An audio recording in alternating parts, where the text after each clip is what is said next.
Службеници од Министерството за труд и социјална политика на распит во јавното обвинителство за сомнежите дека се бараат пари за да се посвои дете.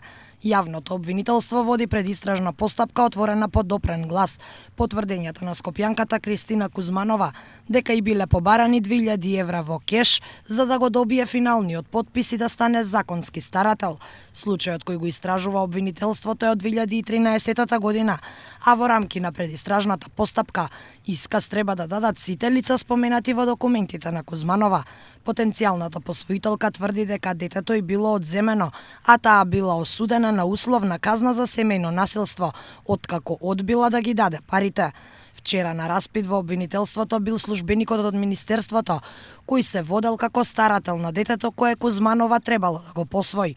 Повикана била и медицинската сестра од градинката која прва ги открила наводните повреди и која одиграла клучна улога во судскиот процес за кој Кузманова тврди дека е монтиран, но таа не се појавила пред обвинителката. Како што дознаваме од извори во обвинителството, медицинската сестра го правдала своето отсуство со изговор дека има стари и болни родители, кои не можела да ги остави сами. Според нашите извори, обвинителството ќе бара медицинската сестра следната недела да биде спроведена со полициска придружба. Прва во обвинителството на распит беше повикана службеничката која беше директно посочена дека ги барала парите. Во обвинителството се појавила уште една службеничка во својство на представник од Министерството. Кристина Кузманова дополнително ќе ги образложува изнесените обвинувања во понеделник. Во телефонски разговор не извести дека и пристигнало предупредувачко писмо од службеничката која ги побарала парите, со кое барала Кузманова јавно да каже дека клеветала. Кузманова вели дека ова го сваќа како обид за заплашување. Во последно време, низа контроверзии се поврзуваат со работењето на одредени служби во Министерството за труд и социјална политика.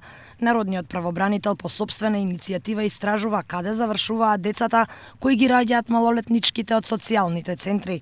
Скандалот изби кога беше обелоденето дека штитеничките во домот 25 мај се пораѓаат и абортираат на скопска гинекологија, а надлежните молчеле за овие состојби. Пред 4 дена притворени беа 2 лица за случајот со бремената малолетничка, која била експлоатирана и сексуално злоставувана. Помеѓу приведените за овој случај нема ниту едно лице од социјалните служби. Освен оставката на директорот на 25 мај, никој друг од надлежното министерство досега не понесе одговорност.